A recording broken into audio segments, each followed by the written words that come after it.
Hello সবাইকে, আশা করি তোমরা ভালো আছো আর আমিও ভীষণ ভালো আছি। আজ ছিল নববর্ষের আগের দিন আর বিকালবেলা বেরিয়ে পড়েছি চড়ক দেখতে যাওয়ার উদ্দেশ্যে। বাড়ি থেকে একটুখানি দূরেই যেখানে চড়ক হয়, কিন্তু বছরে তো একবার, তাই কষ্ট করেই একটু চলে এসেছিলাম। এই হলো আমাদের বাবার মন্দির। আর এখন মূল সন্ন্যাসীকে নিয়ে কাটায় ঘোরানো হচ্ছে।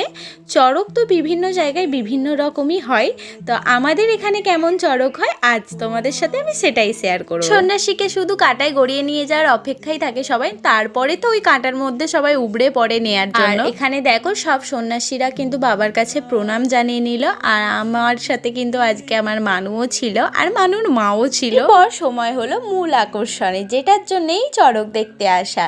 এই যে সন্ন্যাসীকে নিয়ে যাচ্ছে ঝাঁপের জন্য। প্রথম সন্ন্যাসীর তো ঝাঁপ হলো আর খুব সুন্দর ঝাঁপটা দিয়েছিল।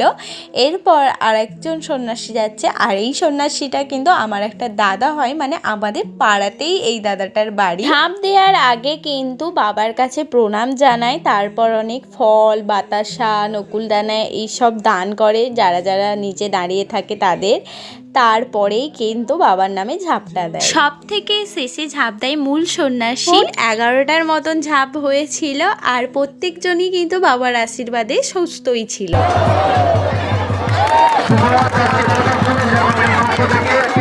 আর এই যে খড়ের বস্তাটা নিয়ে আসছে, এর মধ্যেই কিন্তু বটি রেখে এর উপরেই সন্ন্যাসীরা ঝাঁপ দিচ্ছিল। ঝাঁপ দেওয়া তো শেষ, আর আবারও কিন্তু সন্ন্যাসীরা বাবার কাছে প্রণাম জানায়, আর আমরা একটা আইসক্রিম খেতে খেতে চলে আসি বাড়ি। টাটা।